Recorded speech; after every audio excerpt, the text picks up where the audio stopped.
बाबासाहेबांची पुतळ्याची विटंबना करणाऱ्या विरोधात देशद्रोहाचा गुन्हा दाखल झालाच पाहिजे. देशद्रोहाचा गुन्हा दाखल झालाच पाहिजे. डॉक्टर बाबासाहेब आंबेडकर यांच्या पुतळ्याची विटंबना करणाऱ्यांवर देशद्रोहाचा गुन्हा दाखल करा. पंजाब राज्य येथील अमृतसर येथे स्वर्ण मंदिर परिसरामध्ये डॉक्टर बाबासाहेब आंबेडकर यांचा पुतळा असून त्या पुतळ्यावर चढून एका माथे फिरूने जातीवादने पुतळ्याची भरदिवसा तोडफोड केली. त्याच्या निषेधार्थ आज त्यांच्यावर गुन्हा दाखल व्हावा या मागणीसाठी भीमशक्ती संघटना व भीमशक्ती जिल्हा अध्यक्ष संदीप भाऊ मगर यांच्या नेतृत्वाखाली श्रीरामपूर पोलीस स्टेशन समोर निदर्शने करण्यात आली व पोलीस स्टेशनचे पोलीस निरीक्षक नितीन देशमुख यांना निवेदन देण्यात आले. साहेब आंबेडकरांचा विजय असो, संविधानाचा विजय असो, डॉक्टर बाबासाहेबांचा विजय असो, संविधानाचा विजय असो. एकच साहेब बाबासाहेब, एकच साहेब बाबासाहेब. साहेब आज आम्ही तुम्हाला भीमशक्ती संघटनेच्या वतीने व आंबेडकरी आणण्याच्या वतीने तुम्हाला एक निवेदन देण्यासाठी आलो. हे निवेदन असं आहे का, पंजाब राज्यामधील अमृतसर येथे जे स्वर्ण मंदिर आहे त्या स्वर्ण मंदिर परिसरामध्ये डॉक्टर बाबासाहेब आंबेडकरांचा खूप मोठा स्टॅच्यू आहे आणि त्या स्टॅच्यूवर एक संविधान घेऊन बाबासाहेबांनी संविधान घेतलेलं आहे. तिथं भर दिवसा एका माथे फिरून एका जातीवादीने अक्षरशः भर दुपारी त्याच्यावर चढून बाबासाहेबांची विटंबना केली, अक्षरशः तोडफोड केलेली. आणि हे दिवस 26 जानेवारी दिवशी झालेलेच आहेत.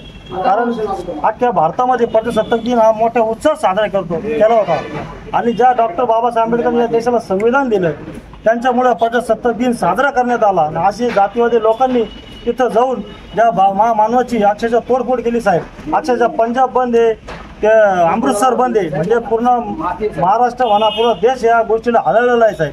ज्या महापुरुषांनी या देशाला संविधान दिलं, लोकशाही दिली आणि त्या महापुरुषाचं जर अशी विटंबना होत असेल तर खूप वाईट गोष्ट आहे साहेब. म्हणून आमची भीमशक्ती सामाजिक संघटनेच्या वतीने आपल्याला एक निवेदन देण्यासाठी आलेलं आहे तर साहेब एकूण तरी थांबलं पाहिजे. याच्यावर असे कठोर गुन्हे दाखल झाले पाहिजे का या महापुरुषांची कधी विटंबना झाली नाही. मग तो महापुरुष शिवाजी महाराज असो, संभाजी राजे असो, महात्मा फुले असो व कोणता महापुरुष असो तर महापुरुष विटंबना झाली त्याच्यावर कडक कारवाई झाली पाहिजे. म्हणून साहेब आज आम्ही तुम्हाला संघटनेचं निवेदन देण्यासाठी आलो आणि आमचं तुम्हाला एक विनंती की आमचं निवेदन की वरपर्यंत पाचवा आणि त्याला कडक शासन झालं पाहिजे. एवढे साहेब आमची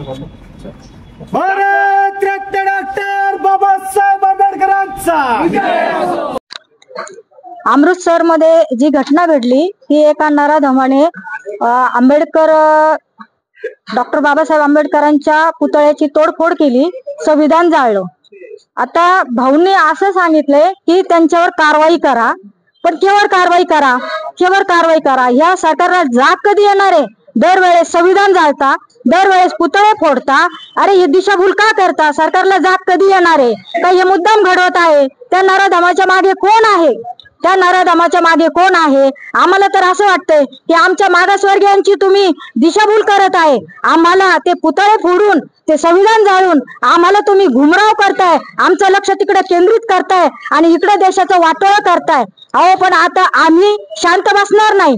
तरी पण मी सरकारला सांगू इच्छिते आणि डिपार्टमेंटला सांगू इच्छिते की त्यांच्यावर अतिशय कडक कारवाई म्हणजे त्यांना फाशीची शिक्षा द्या ना. ज्या बाबासाहेब आंबेडकरांनी संविधान तयार केलं त्या संविधानावर देश चालतो आणि त्या देश चालणाऱ्या संविधानाला जर तुम्ही जाळत असाल, परंतु आम्ही आता शांत बसणार नाही. त्या नराधमाला तुम्ही शिक्षा म्हणजे फाशीची शिक्षा द्या.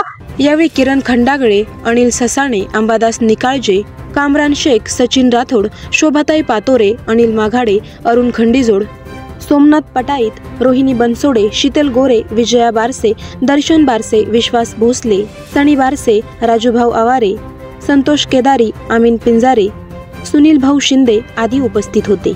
आवाज जनतेचा न्यूजसाठी प्रतिनिधी दर्शन बारसे. करायचं आहे लाईव्ह कार्यक्रम किंवा आहे कसले आंदोलन, जनसामान्यपर्यंत पोहोचेल आपला हक्काचा आवाज जनतेचा. बातमी व जाहिरातीसाठी संपर्क करा स्क्रीनवर दिलेल्या नंबरवर.